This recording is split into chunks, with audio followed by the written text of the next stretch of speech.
Gipanghinaot sa mga driver nga maaksyonan na ang baradong kanal sa National Irrigation Administration kun Nea Jensen nga nahimutang sa Purok Masunurin sa Barangay San Isidro ning Dakbayan.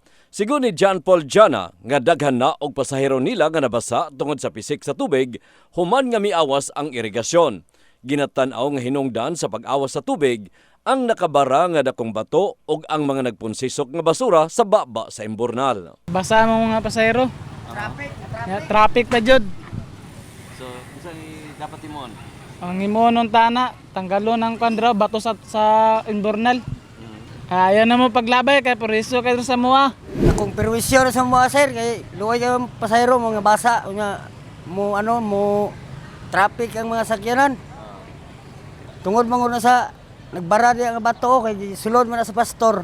Sa bahin sa barangay, gipaniguro ni Kagawad Pet Perez nga pangitaan nila og solusyon ang maong problema. Usa sa ilang temporaryong solusyon ang paghangyo sa pangulo sa irrigators nga siradhan ng una ang steel gate aron nga mukunhod ang tubig samtang dili pa makuha ang dakong bato nga nakabara sa imburnal.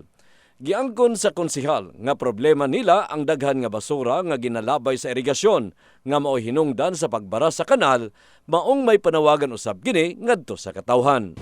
Palihog lang ang naaman tayo kolektor sa basura ng atong mga dump truck.